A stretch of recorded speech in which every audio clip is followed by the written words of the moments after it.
If our brain thinks that we are still under threat, or we haven't processed an emotion from a previous threat, it believes that the threat is still present. Stress is the inflammation that robs us of life, energy, and happiness. Our typical solutions for gut health and hormone balance have let a lot of us down. We're over-medicated and underserved. At The Less Stressed Life, we're a community of health-savvy women exploring solutions outside of our traditional Western medicine toolbox and training to raise the bar and change our stories. Each week, our hope is that you leave our sessions inspired to learn, grow, and share these stories to raise the bar in your life and home.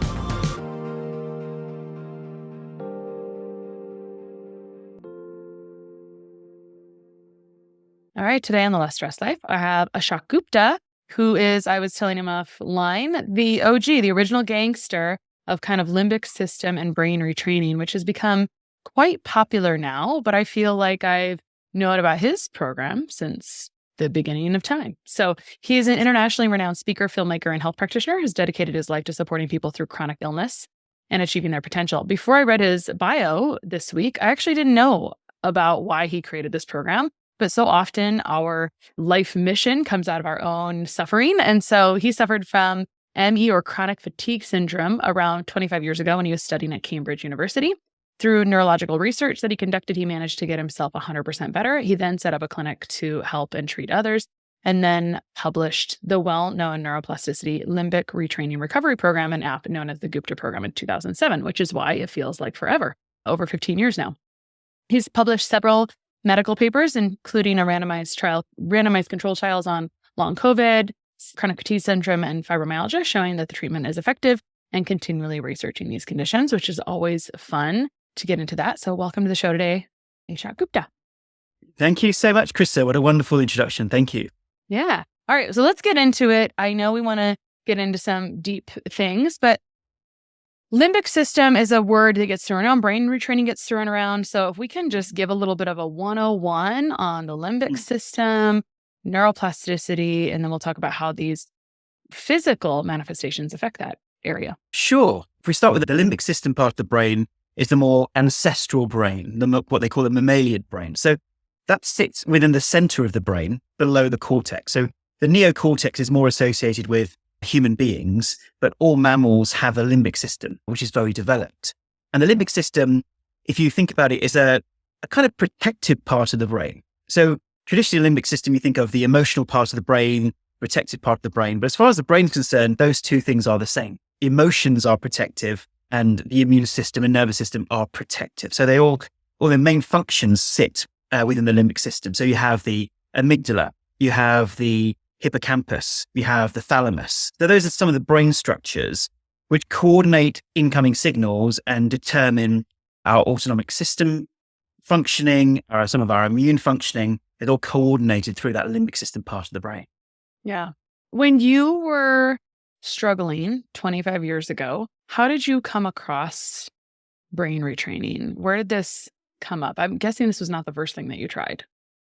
Oh, no. So in the mid-90s, as you said, many of us have come to this healing work because we've been through our own healing journeys. And so when I was suffering as an undergrad, this was the mid-90s, there was no neuroplasticity, brain retraining. That wasn't something that was talked about or even mainstream.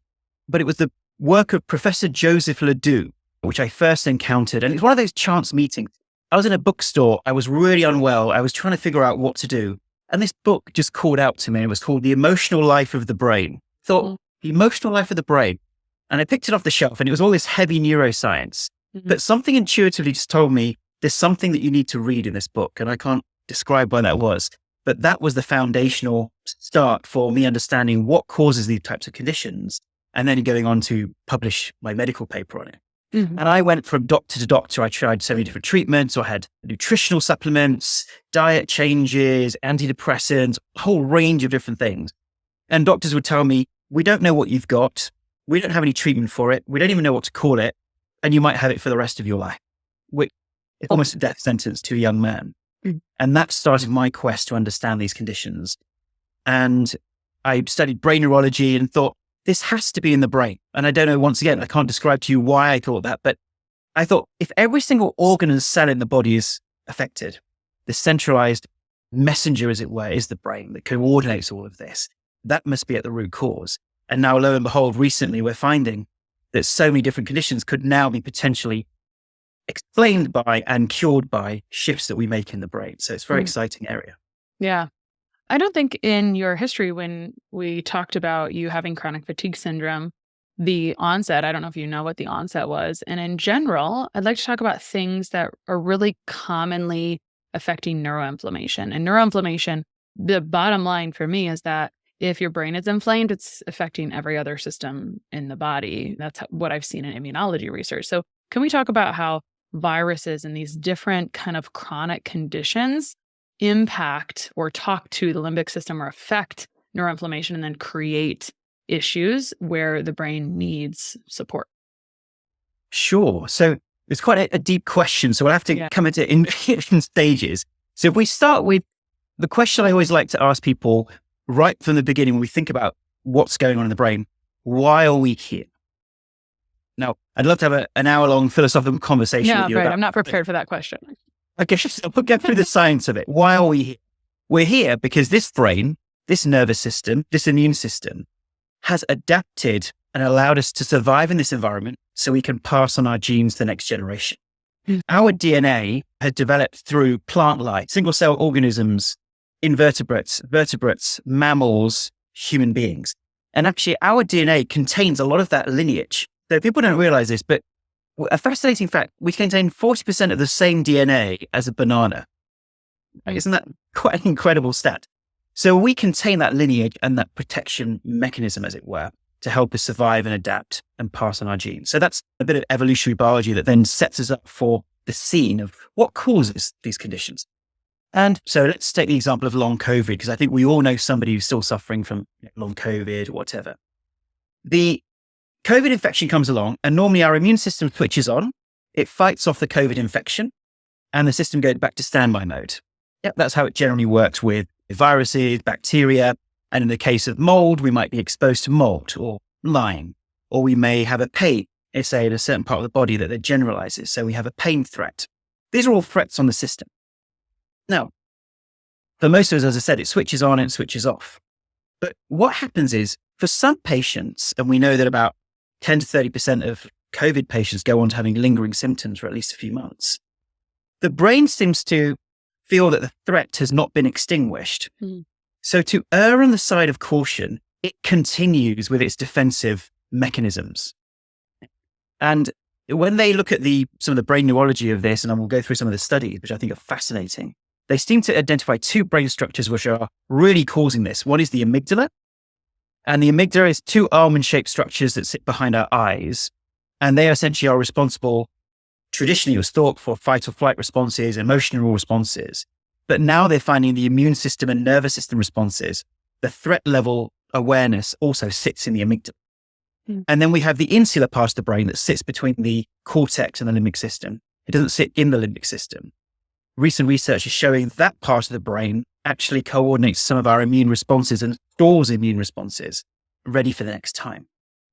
And so we believe that in those two brain structures, they find this exposure so traumatic that they get conditioned and learn to over-respond, even the absence of a threat. And I know you mentioned some of these analogies which can be really powerful. I want to give an analogy that people just seem to just get it when they hear it, right? So imagine you are Queen Krista, right? And I don't know, you a Game of Thrones fan or?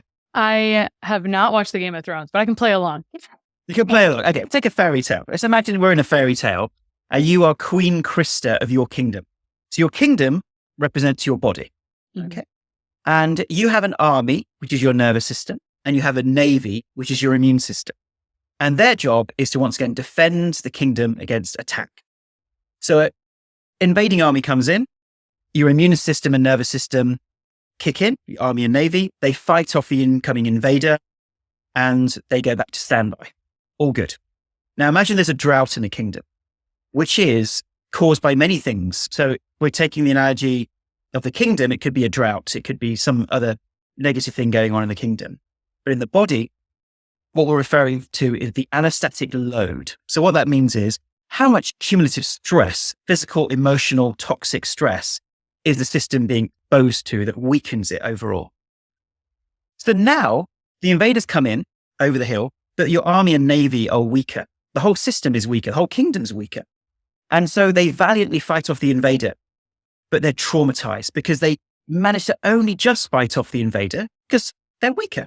Mm-hmm. So they come to you just after they fought off those battles and they say, Queen Krista, we fought the enemy off, but we're not sure if they're still around. So we now need all the resources of the kingdom because we need to keep defending. And we think they're out there in the jungles. And you say, yes, it makes logical sense. So they're given all the corn, the wheat, the metal, everything gets channeled to the army and navy. And now they're on hyper alert. And even a man coming over the hill on his horse, they fire off their weapons of war. That's the neuroinflammation, the generalized inflammation across the body. Yeah. Now what happens? Some of those arrows start accidentally falling back in the kingdom. So now the kingdom itself feels like it's under attack. And that's where we get the autoimmune type conditions or general inflammatory type diseases. Mm-hmm. Then what happens is opportunistic spies in the kingdom, they start getting activated because now there's no funding going to the Secret Service to get rid of spies. Now the spies are proliferating. That's your opportunistic infections, bacterial infections, sensitivities, etc. So now the kingdom itself is getting affected by this scenario. And that is the lack of homeostasis. Army and navy, nervous system and immune system, hyperactive, hyper-defending, weakness in the body, neuroinflammation and generalized inflammation, and then opportunistic infections. And then, of course, gut dysbiosis.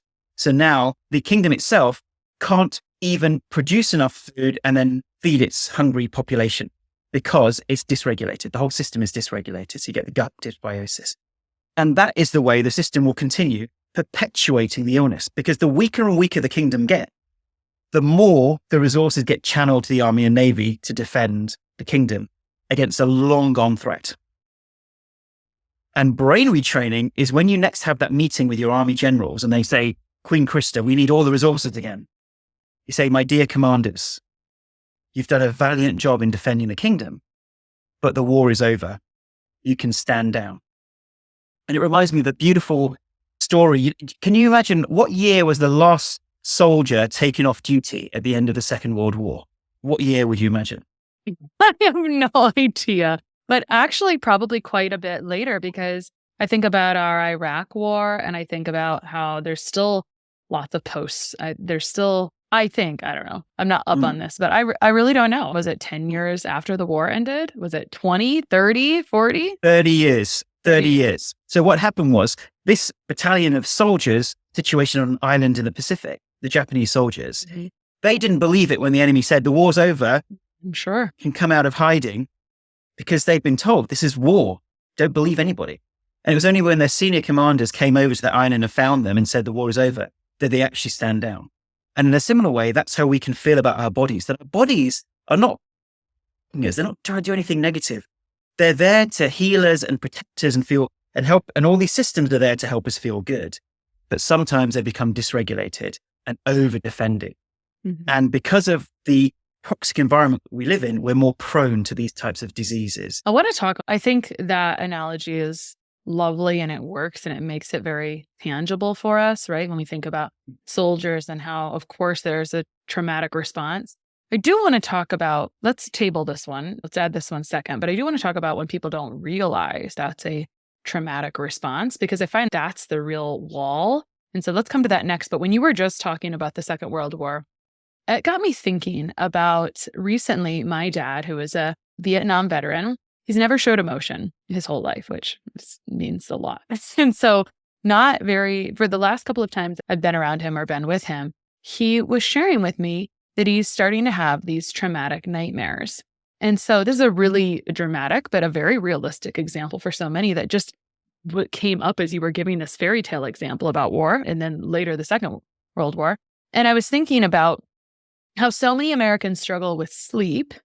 And I was thinking about how he was telling me when he went into his knee surgery, he woke up and he was in the war again, right? And now his sleep has been disturbed by the war. And this is very common. I've heard you talk about this in other interviews. I'd like to talk about so many people struggle with sleep And I know you talk a little bit about how this brain inflammation, the emotional impact of things starts to become an issue with sleep. Can we talk about that in that context also?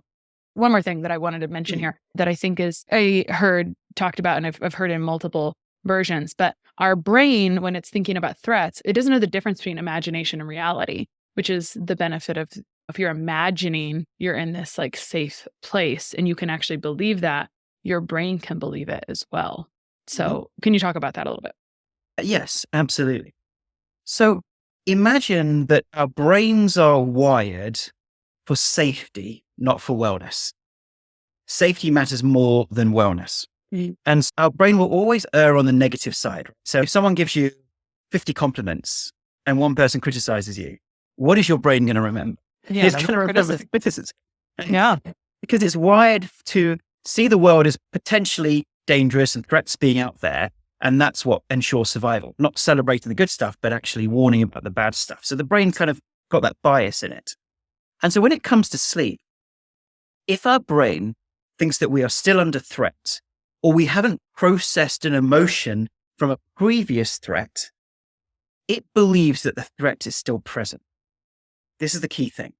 And it is also relevant not only for trauma in war, but also adverse childhood experiences when people go through trauma or abuse as a child.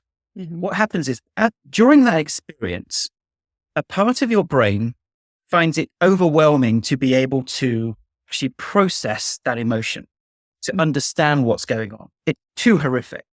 So the brain comes up with a strategy. I'm going to repress this emotion, push it down, and not feel it at a physical level, but also remove the memory of it. And in doing so, that protects the overall system from being affected by that emotion. But the problem is, it's not a perfect repression. The little bits of that emotion keep seeping up, keeping the nervous system hyper-aroused and hyper-stimulated. Then at some point in our life, when we start opening up emotionally, whether that be, so for some people, that can be the birth of their child. For some people, that can be going into therapy. For some people, that can be completely random and we don't know why. Suddenly, those memories start coming up and seeping up properly because the system says, we're ready to now process this. Challenge is that if somebody doesn't have the right tools and techniques, the first thing that gets affected is their sleep. Now, why the sleep? Because if you're in danger, why would you want to sleep? The brain's saying, hey, there's this present danger, clear present danger. Don't go to sleep. Try and deal with this. Which is why if we've had an argument with somebody or something not going well in our lives, we'll wake up at 4 or 5 o'clock in the morning. And the first thing that we're thinking about is that situation and we can't get it out of our heads. Because the brain says, I want you to deal with this situation because we're unsafe. We're in danger. And that's why sleep tends to suffer a lot for people who are war veterans or people who have adverse childhood experiences, because there's a part of them, and this comes down to parts work. There's a part of them that it stays at the same developmental age as when the trauma occurred. So there is an inner child living inside us, went through the trauma of whatever it may be when we were younger, small t or large t trauma, and is still reacting as if it's happened today. And then you can understand why sleep gets affected, nervous system gets affected, because it's been unresolved. You just used a term called parts work. Will you just quickly describe parts work? Sure. So parts work, we use a number of different modalities at our clinic to support people through chronic health. And we find that parts work, parts therapy, parts coaching is incredibly powerful and probably the most powerful way, we believe, of supporting people through chronic illness. And then also later down the line for our coaches who are qualified, supporting them through releasing trauma. And parts work is this idea that we are not made of one person or one personality, but we have these sub-personalities. So imagine you've had a slice of cake and you think, that delicious cake. And then you think, oh, there's a second slice of cake. Now you aren't one mind making that decision, but there are 2 or 3 people inside you arguing. So there's a little part of you that's the kind of cookie monster that says, I want to have that second slice of chocolate cake because it will make me feel really good and I'll get that temporary hit. But there's another part of you, the more angelic side, shall we say, that says, if I have that cake, actually I'm going to feel rubbish afterwards and I'm on a diet, whatever it may be, and I don't want to have that chocolate cake. And there's another part that might be the inner critic saying, oh, look at you. You just want to keep eating all this stuff. Don't you know better? So you've got all these little voices in your head, which are actually like sub-personalities arguing between each other what the right course of action is for you. And these parts get created during different parts of our lives. And our role is to become aware of these parts, to treat them as distinct entities. And then we can begin to support them in healing so that they no longer cause chaos in our unconscious. Mm-hmm. Okay. So I think sometimes when we're in this work, once you start to learn about something and understand it, I find once you see something, you just cannot unsee it. And then you want to support someone with it. But a common area of struggle here, it's one thing if I'm talking about my dad who went through the Vietnam War, we can acknowledge that trauma. And you talked about adverse childhood experiences. And we think about these as like these big traumas. But some people would say everyone's got trauma. And I think one of the biggest challenges I face in practice is unrealized stress in myself and in my clients that mirror me, right? I still am I natively am a fast talker. If you met the women in my family, you would understand. But I talk right now much more slowly than I used to. And so that was a stress response that I did not know I had for a long time. It's just you don't realize what you don't realize. Can you talk a little bit about, now, when you're helping people, they've had that realization. So often people come into my practice doing nutritional chemical interventions, which are super relevant, but we're talking a little bit about neuroplasticity and brain retraining and all these things. What are your feelings, thoughts about unrealized stress and helping people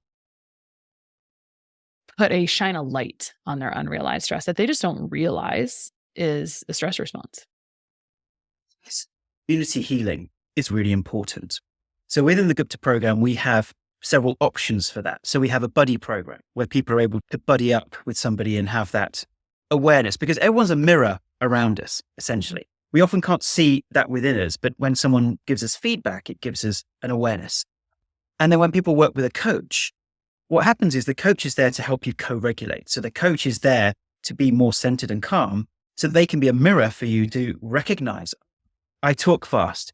I actually get crippling anxiety if I have to speak in front of a group. Now, why is that? What's going on there? Mm-hmm. So the mirrors around us in community healing, I think, can be very powerful. And a second aspect of this is going inwards. So through the art of meditation and self-awareness and self-reflection, we can start becoming more aware of the situations. So what happens is normally in life, we're on automatic pilot, and we identify with whatever part of us is coming up. So let's say, give the example of public speaking, which is the number one fear in the population. It's ranked even higher than death in terms of what people are afraid of. When you suddenly have to give a public talk, you notice the anxiety coming up and it overwhelms you. In those moments, you're completely overwhelmed. You don't have the opportunity to actually take a step and observe what's going on within you because you're just completely identified with the anxiety. But what do we then do to overcome it? We have to talk to ourselves. We say, it's okay. I got this. I know my stuff. I'll do a good job. In that way, we are talking to the anxious part of ourselves to help soothe and calm it down. And so what we do in our program is get people to start being more of the witness of their reactions in life and to become the witnessing observer of it. And regular breathing, regular meditation, regular relaxation techniques, somatic work. What they do is they stop us from being so identified with our past and our parts and our reactions, but instead to be more the loving witness and go, that's how interesting that my mind did that. Oh, I just noticed that my mind did that. And it's only when we do that all that was unconscious now becomes to conscious awareness. And really, if we think about personal development, the first starting point of personal development is awareness. If we're not aware of what we used to do, we can't choose where we want to go. Mm-hmm. And therefore, it's that awareness, shining a spotlight on these little stress reactions, little things that we do. And sometimes we ask people to go inwards and to literally ask their intuition, what is my stress? What is bothering me? And a great question I'd love everyone to ask themselves regularly is, what's really bothering me? Because what at the surface we think is stressful or what's an issue in our lives, we ask that deeper question, what's really bothering you under the surface? We dive into that. That then gets the root causes and we can start addressing that and being aware? I think powerful questions indicate a great life quite Mm. often. So you just gave us a good, powerful question. What's really bothering me? This reminds me, I did a breathwork session yesterday for clients, and the topic was buffering, which is any activity that we do to avoid an emotion. And so when we were going inside, we were looking for what is the emotion I'm trying to avoid underneath this buffering. So very similar to your question, if you're having trouble accessing that. Sometimes, and one of the girls in the group, one person had said, I think the emotion is overwhelm. And another girl said, I think you should dig deeper. I don't think it's overwhelm. I think there's a piece underneath of that, which was very beautiful example of community healing. And it was just very heartwarming. You brought up earlier how our job in life is to reproduce, right? It's to continue the life cycle. And you talked about our genetic makeup. And I'd like to talk a little bit about how and when and if our genetic makeup can change, and the concept of trauma being passed down from a grandparent to a parent to a child, which is I think, a little bit of a hot topic. Will you talk about that a little? Yes, absolutely. So this is the epigenetic effects. So it used to be believed in the 80s and 90s that we had our genes, was our genetic inheritance, and that determined how our body functioned in the world, pretty much fixed. And so we mapped out the genome and we thought, we now can predict what illness someone's going to get. Everything's genetic. We've done it. We've solved the world's problems. That actually didn't turn out that way at all, because it turned out that our genes, obviously, as many people know, interact with our environment to then decide how our body reacts. So there are two factors there. And as an example, it used to be thought that cancer was 80, 90% genetic. Now they know actually it's 70, 80% lifestyle and all the other factors in our lives. And so the epigenetic factors that we are affected by, originally it was thought it's viruses, it's bacteria, once again, that biomedical model of how our genes respond according to our environment. But now we realize even our adverse childhood experiences can impact on that genome and the epigenetic parts of that express themselves in our environment. And then when we meditate, guess what? 30 or 40 inflammatory genes get toned down when we meditate. So our gene expression is constantly modulating, constantly changing according to our lifestyle, our mind, and everything that we're doing. And as you say, then the next factor comes in. That then could mean that those epigenetic impacts of our previous ancestors and what they lived through and how that impacted on their genes then can be inherited. And we can then experience that as well. So that is the idea of the kind of trauma lineage almost, as it were, that we may be actually healing the past traumas of previous generations. And we might think, why is it falling on me to do all of that? Some people say to me, actually, I've had enough of growing now. I want to just have fun for a while. So yes, I know. And I say, have fun healing. Combine the two of them. Make it a fun experience. Yeah. And that is one of the things we talk about ancestral healing. Some shamans talk about this idea that actually we can be certain people chosen in the lineage to actually be healing those past traumas or past kind of accumulated traumas that haven't been healed. And I just think it's a beautiful idea. And it's also just interesting that we can see that being passed on from generation to generation. So not just this idea that we're learning and adapting in our environment at a physical level, but also at the emotional level. Yeah. I love the concept of having fun healing. Just so, why does this have to be happy? It did not to be. We use puppets. We use puppets to make it fun. I haven't got any here, unfortunately, they're downstairs, but we represent all these sub-personalities within us as these kind of Sesame Street type puppets. And people love that because we're having fun now. It's lighthearted, it's playful. It's not, oh God, I've got this inner child, it's wounded, but oh, here is the inner child. Let me have a conversation with it. Let me chat to it. Let me support its healing. And it just then becomes more fun. It's so important. Mm-hmm. Yeah, totally. I even sing at the end of my webinars. We do karaoke together at the end of webinars just to bring that lightness into it. That's so good. I love that. That's very good. Okay. You talked about how when people meditate, all of that neuroinflammation and the overall inflammation gets tamped down. I think that there are people, and maybe even I was one of them, maybe that's why I think this way. I think that sometimes there's a shutdown of people saying, that's cool. I've heard about the benefits of meditation, but I can't meditate. What would you say to them? I would say that the vast majority of our clients are exactly the same boat, that when they first start out, it's tricky. Now, why is it tricky?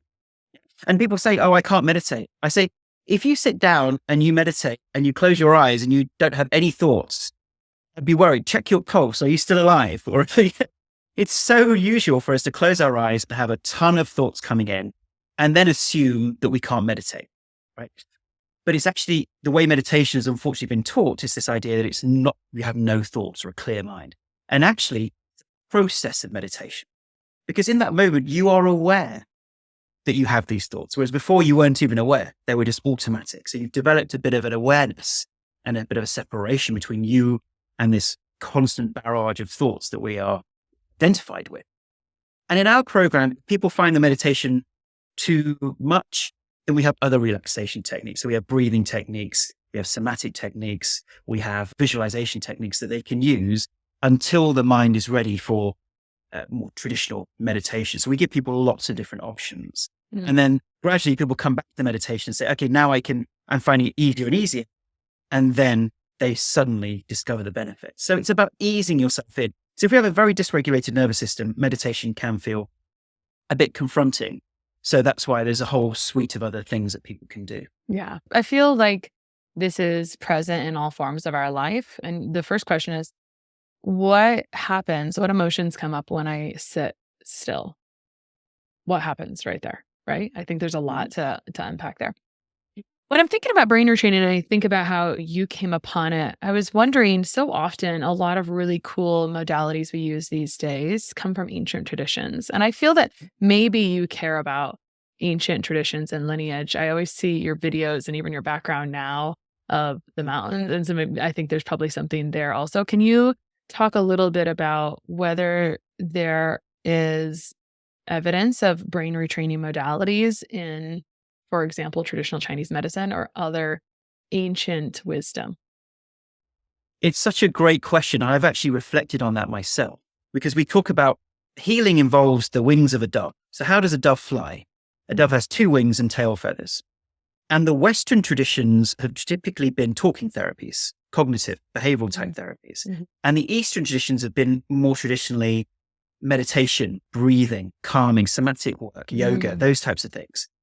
And each of them on their own are very powerful. But when you combine them together, it really boosts the power of it. And now we're seeing in talking therapies, they're talking about the mindfulness aspect being so important to be able to heal through talking therapies. And I've always thought, I wonder if in Eastern traditions there were these types of things. And they do talk about, in Eastern traditions, the idea of what we call vasanas. So in Sanskrit, there's a word vasana. And vasana, it's interesting, its true meaning means stink or stench or smell.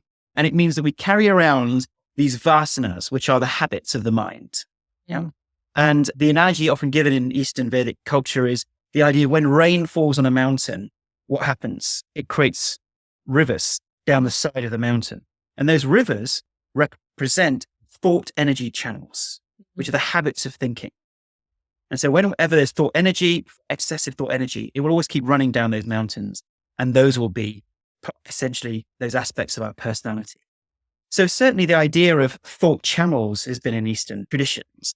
Now, in terms of specific brain retraining, I haven't come across things that are exactly the same as what we are doing. But certainly the somatic retraining that we also do, that certainly has been a part of the Eastern traditions, which is just neutrally observing the sensations of what we are going through. So when we think of an emotion, when we have an emotion, it has 2 aspects. It has a cognitive aspect, which is when we think and feel things in our head. And it has a somatic aspect, which is the physical sensations in the body.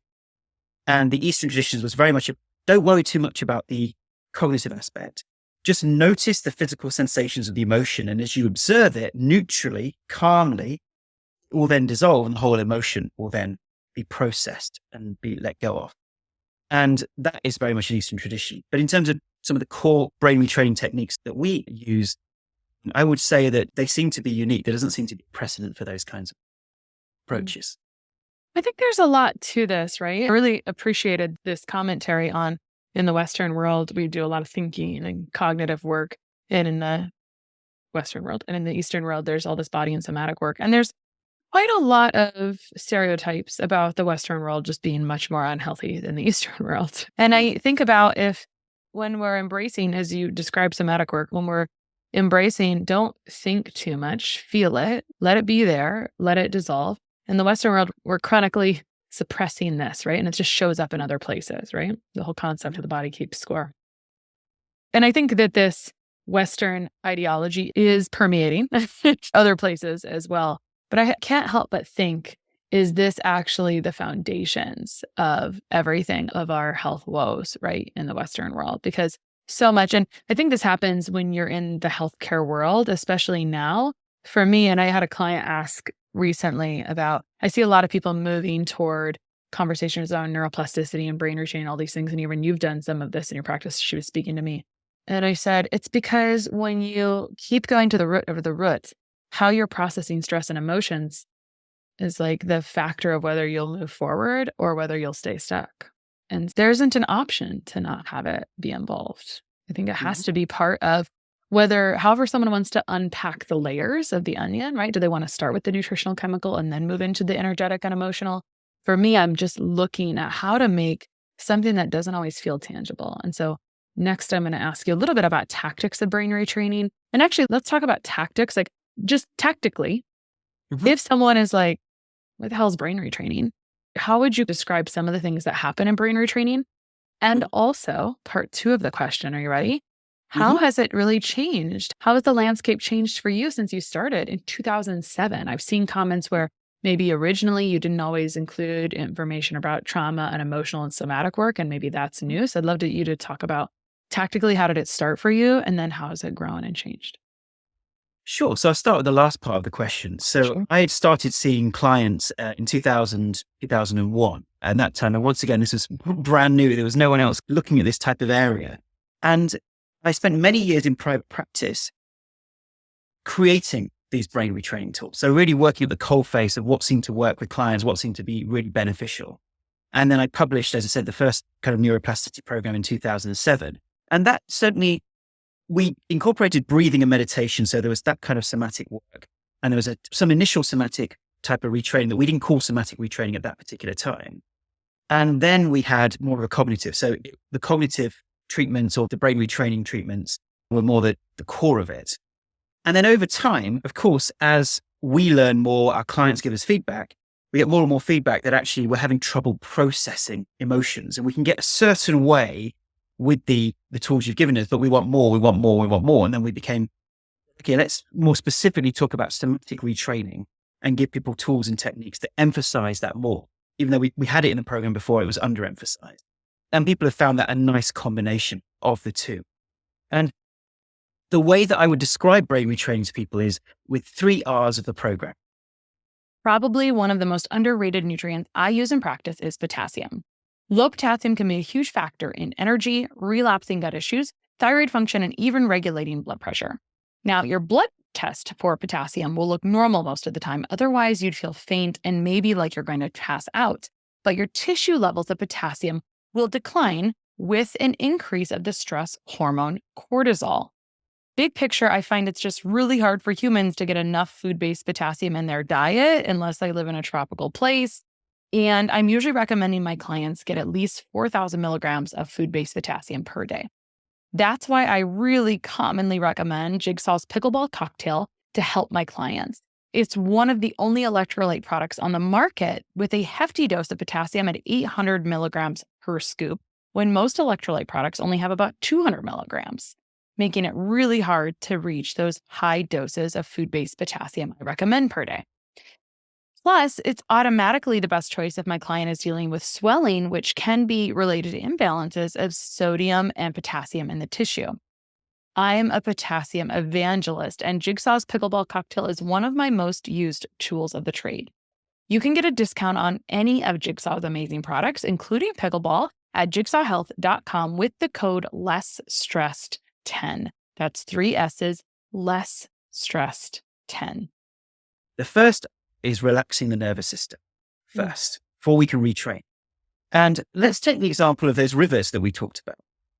You've got a river that's flowing through a field. Let's say that's the left-hand path. The left-hand river is going through the field. And it's cut a pathway. And that pathway is what we call the stimulus interpretation response. So the stimulus is, let's say, mold exposure, as an example. The interpretation is this mold is really dangerous. It causes reactions. I must remove myself immediately from the vicinity of it. And the response is then once again, the allergic reaction, the feeling incredibly unwell, et cetera, et cetera. And what we want to do is create a new neural pathway. So we want to dig a new channel for the river to reroute itself. But imagine that ground is completely frozen. So if the ground is frozen, you cannot reroute those rivulets, those neurons in our brain that are causing this reaction. And so we have to unfreeze the ground. And that's where breathing, vagus nerve techniques, meditation techniques, somatic techniques, what they enable us to do is loosen up the soil and make the brain more neuroplastic. And this is the first step. So that's why level 1 of our program is creating neuroplasticity, making the brain more neuroplastic. And that's why a lot of therapy fails. Because what it does, a lot of therapy says, let's use the same thinking to solve the problem as created the problem. We can't get to the root causes and these unconscious rivers that are in our brains because the ground is frozen. So we're trying to just attack and get into the unconscious through this conscious layer. But actually, we want to go beyond the mind, calm that nervous system.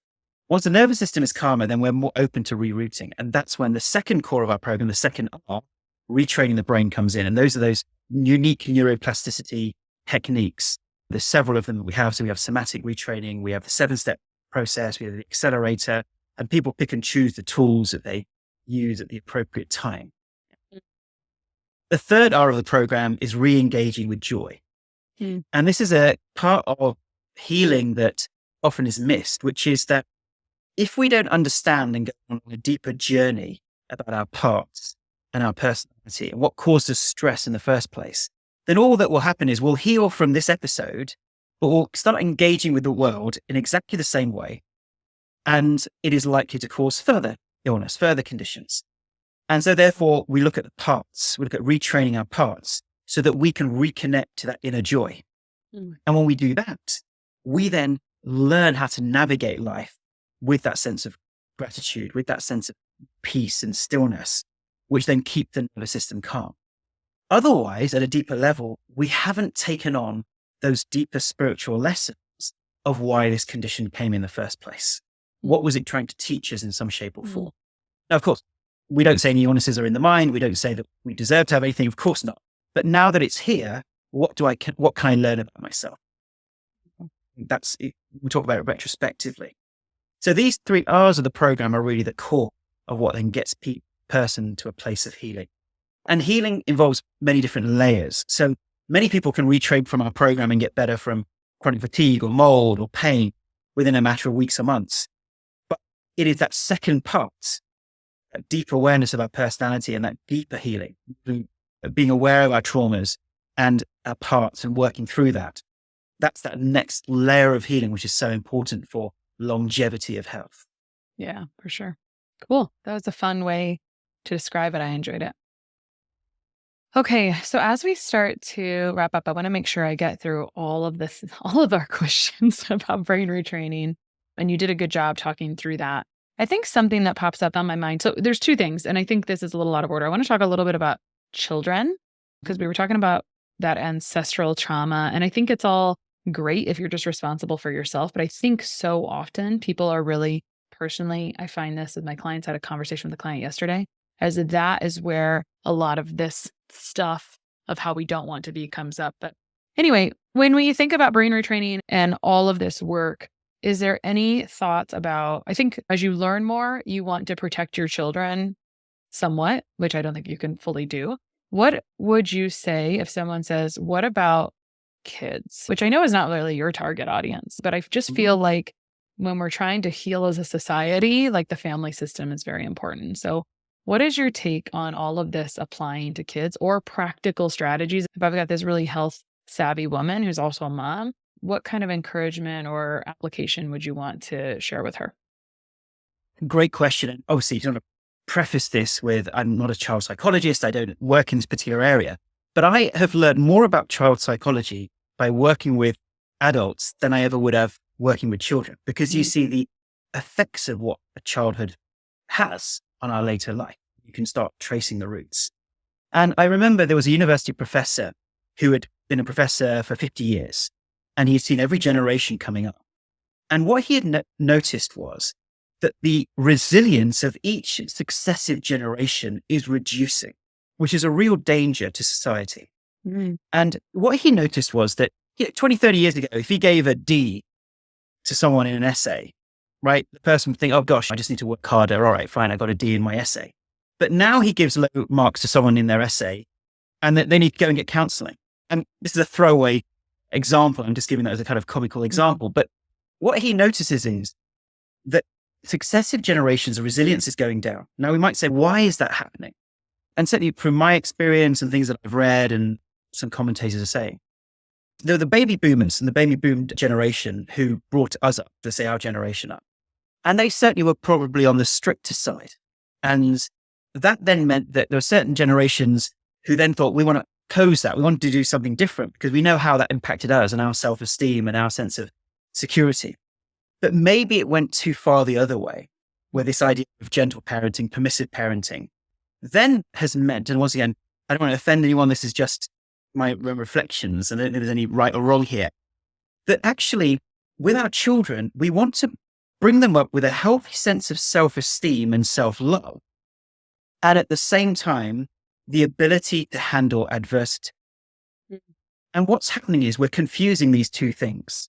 So we're thinking that when something bad happens or someone says a bad word to them, we must protect them from that. They'll have less resilience if we don't allow them to go through the natural ups and downs and struggles of life and set those boundaries for them, whilst at the same time making them feel loved and cared for and having that strong foundation. And so I think for people, so in terms of adverse childhood experiences, it is recognizing that the sound of a child's brain is very soft. So things that you say to them, things that they do, things that they experience creates those rivulets in the brain very easily. They're very impressionable. Literally, children are very impressionable. And so we have to be, it's really hard for parents, but we have to be careful with our languaging and our discipline, but also at the same time, make sure that it is there so that those boundaries exist and that children then learn about boundaries, about adversity, about not getting what they want, et cetera, so that when normal life comes along as an adult, they have those skills and they're prepared for that. And I'm not saying I'm an expert in that area, but that's just my observation. And I think that then means they have a stronger nervous system and a stronger immune system when they become an adult, because they have been able to navigate the ups and downs of life, the adversities of life. And actually, they say that's why we have sibling rivalry. Because actually, at some level, sibling rivalry, as long as it doesn't get out of hand, is when you've got somebody who you know loves you, but actually probably treats you pretty badly sometimes. And you're able to handle that and weather that and then work through that. Yeah, I really enjoyed the answer. There's things in there that highlighted. Last week, I was on a chairlift with some family members, and one of them does a lot of hiring for a company. And we were having a conversation about how the generation that I'm in, which I don't know the ages of these generations, but they're really concerned about purpose and having a really fulfilled life. And I assume that translated to the newest workforce, those in their 20s. And this person who does a lot of hiring said, actually, no, it was just your generation that was like that, or that's what he sees. So everyone's opinion. But I think there's something interesting there. It reminded me of what you were describing, how we were raised by baby boomers. And did we swing? What kind of swinging happened there? But anyway, just very interesting. I love this kind of stuff. Okay. Something else I just want to add on that conversation is another piece of advice that is controversial is screens. Yeah. And I'm sure we'll probably talk with guests on this. That not enough.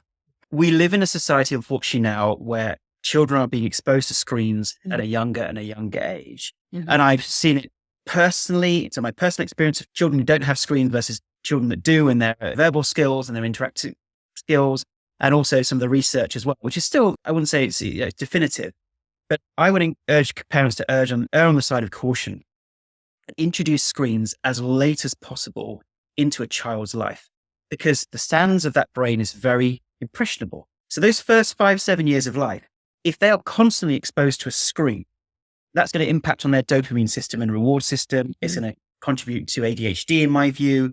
And it's just something where err on the side of caution. Okay. The jury's not in yet. Let not have them when they're young, because it'll train their brain to get used to this external stimuli. But then when it's not there, they become bored, they become depressed. Yeah. And if you look at the graphs of social media being available mainstream on phones, and then anxiety and depression, they're absolutely correlated. So from 2011 onwards, social media was available on our phones. So before that, log on Facebook, it was a big deal to go to your laptop and log in. But as soon as it became an app on your phones, guess what? Instantly accessible. So now current generations, the reason their resilience is lower is because they are now on 24/7, which means two things. Number one, their nervous system never gets a break. Number two, they never process their emotions, because the moment a difficult emotion comes up, they can grab for a screen and distract themselves, just like having a piece of cake. But thirdly, and most importantly, the village comparison is continuous. So they know when they study monkeys, for instance, there'll be a dominant male monkey, the alpha male, and the other monkeys, if they don't get into the position of being the alpha male, they experience more stress and cortisol in their systems because they feel they're being subdued by the alpha male. Fast forward to social media. All of us are comparing ourselves to everyone else in the tribe. And before that was just 40, 50 people in your tribe living in a fishing village. Now we compare ourselves to millionaires and billionaires and unimaginable or unattainable beauty. And that is our constant feed, constantly comparing ourselves to the unattainable, or perhaps it is attainable. And that's what the belief system. And therefore we feel low in ourselves that we haven't got there. And that is toxic to society, that comparison. And of course, fall through the echo chamber. So now we live in a world where not only is the comparison toxic, but the echo chamber is toxic, because social media is designed to make you angry and upset and create polarized views. And that's what is also having the impact on our nervous system. So it's not that anyone's sat there deliberately doing this, but those computer algorithms, they feed off our human psychology. So you have the algorithm, you have human psychology, you combine them together, it just is going to, it's just a formula for anxiety and depression.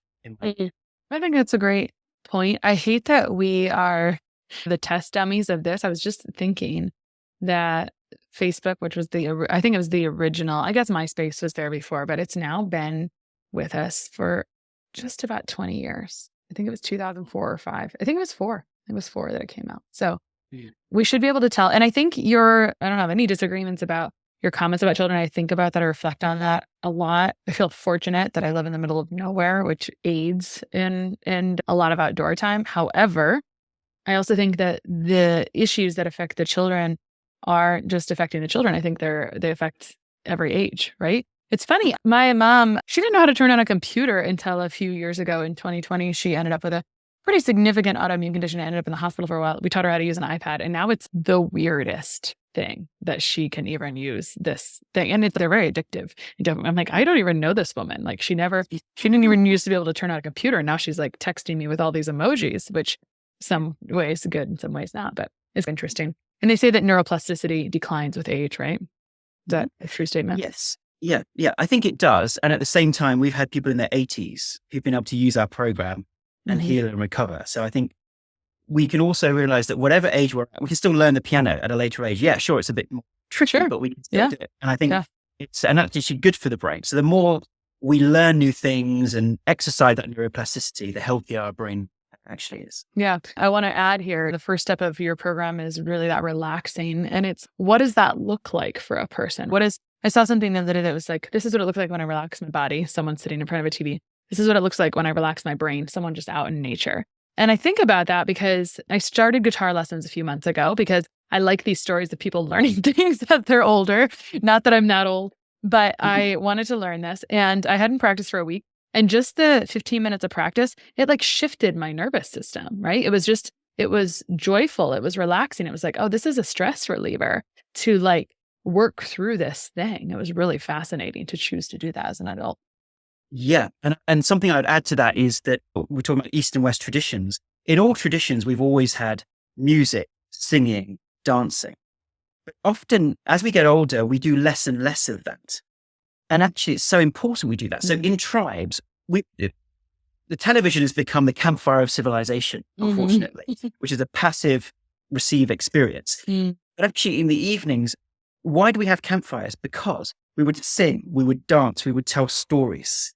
And that is so important to have that social connection, because what happens is our depressive thoughts. So this is of interest in neurology. We have increase in activity in the right prefrontal cortex when we feel depressed. That's when our emotions are running away with us. We feel anxious, we feel depressed. And they see increases in activity in this part of the brain, which is also the part of the brain that gets more engaged when we are singing, dancing, etc. We know that when we do those things, it relieves our negative moods because it's now engaging the same part of the brain that's getting overactive. And in Eastern traditions, it always was that even as adults, people would regularly sing every day together in groups, just once a week or whatever. And those types of singing, dancing, music, storytelling, I feel needs to become the new campfire of civilization. And how do we create that? How do we create more of that? Yeah. And this relates to neuroplasticity. So you can see once again, the way Eastern and Western traditions have changed. In Eastern traditions, the idea of meditation or yoga was daily practice. In the West, we've said, I go to my yoga class once a week and I've done that. That doesn't create neuroplasticity because you do something once and it's definitely beneficial, but your brain then reverts back to the old way of being. But if you do the breathing, the meditation, the yoga, the somatics every day, guess what? You reinforce those new pathways and it becomes the new you. So in a similar way, the creative traditions are so powerful for our health and our well-being. Yeah, I love that. After I accomplish this guitar, the next thing I'm adding is dancing, because I look at the people around me that are very healthy, that are very like advanced in age, and there's a lot of dancing. And that was my takeaway from visiting Europe last summer, was like, these people are just up at 3 a.m. drinking their hearts out, but they're dancing and they're having so much fun and they're being social. And that was my takeaway on health from visiting that. Yeah. No, there's lots of proof that actually the older you get, your coordination between your brain and your muscles degrades. But if you start dancing, you're getting the physiological effects, you get the muscle strengthening effects, the cardio effects, and you're getting the neuroplasticity because your brain is now having to rewire itself, get used to coordinating those types of movements. So it's the perfect exercise as you get older. Yeah, for sure. I know we've gone just a touch over, and I have one more question that's out of order, but I think if you have time, you might want to answer it, which is about your studies. And so you can let me know if you have time to answer that. Can we talk about the studies that you've been doing on brain retraining? Yes, absolutely. The importance for us is that this is scientific, because anyone can say, this can help you, that can help you, but it's the studies that matter. And as far as we know, we're one of the only brain retraining programs, if not the only, that actually has randomized controlled trials and trial data behind what we're doing. For instance, we published a study in 2020 on fibromyalgia and compared our program to a kind of relaxation program. And it found that after just 8 weeks, and normally we're a 3 to 6 month program, but after 8 weeks in the active Gupta Program group, there was close to a 40% drop in fibromyalgia scores, but 0 in the control group. And we had a halving of anxiety, halving of depression, halving of pain, and a 50% increase in functional capacity. Published in the Journal of Clinical Medicine, which people can look up. And then very recently, we just published a randomized controlled trial on long COVID. And that was comparing our program to a wellness program. So the wellness program had diet, supplements, sleep, activity, the normal good lifestyle stuff that we know can help. And after 3 months, the Gupta program was 4 times more effective at reducing fatigue and exhaustion and twice as effective at increasing levels of energy, which was, a fantastic result. It's very rare in a trial you get a 400% result. Yeah. And so that was also published, and we're pursuing further randomized controlled trials as well. We recently did a clinical audit, done a couple of clinical audits showing that about 90% of our patients improve and 2/3 of our patients reach a full recovery within a year. And so these types of studies are really important because they add that sense of belief that this is relevant to me. And as a result of those studies, a lot of practitioners now are recommending the program. So we don't have an either or philosophy. We say, treat the downstream and in addition treat the upstream. So people may well be having the medications, the supplements, the physiological support. And at the same time, when you combine that with the brain retraining, it can be a great, powerful combination. So that's where now a lot of practitioners are using it as part of their overall protocols, which is great. Yeah. I think one of the mantras for this podcast that I feel really strongly about is that there's always options for you. And there are many answers to a specific problem. And there's usually a lot of layers to it, right? So if you're struggling with the physiological, maybe more so the medication or the supplements or whatever, then this is maybe the next area to uncover. Where can people find these studies and find you online? Sure. So people can come to our website, which is guptaprogram.com. So that's GUPTA program.com. And now we have an app, so they can go to App Store or Play Store, type in Gupta Program, download our free app. And in the free part of the app, there's lots of resources. So there's breathing, there's meditations, free meditations, and something which actually, Krista, has been a game changer, something called daily Gupta size. So feeding off what we just spoke about, the daily practice, how important it is for rewiring. We now do daily Zoom calls for nervous system regulation and daily Zoom calls for the brain retraining. And our clients have found an absolute game changer because we know what it's like when you're at home by yourself trying to heal. It can feel isolating, stressful, lack of motivation. But if you know that, okay, I know I've got the program, but I can just come on a Zoom call every day and my hand will be held and I'll be taken through the exercises. And we have 200 or 300 people a day coming onto those Zoom calls. It's been a game changer. So people who've spent many months trying to heal, doing that every day has just been the game changer for them. Their health has just accelerated. And it's just beautiful to see. And of course, there's a communal aspect as well, that when you've got that many people with that group intention for healing and going deep, people have wondrous healing experiences that perhaps they wouldn't have if they were meditating on their own. So we'd love for people to check out Daily Gupta Sizes. Yeah, that's super cool. And it also answers that question of how have things evolved? And I can understand that accountability would be really useful. So the research studies are on the website also. I do want to read those because when you get research that's so dramatic, it's fun to look at. Yeah, absolutely. Cool. Thank you so much for coming on today. Yeah, thank you so much for having me. It's been a delight. Sharing and reviewing this podcast is the best way to help us succeed with our mission to help integrate the best of East and West and empower you to raise the bar on your health story. Just go to reviewthispodcast.com/less stressed life. That's reviewthispodcast.com/less stressed life. And you'll be taken directly to a page where you can insert your review and hit post.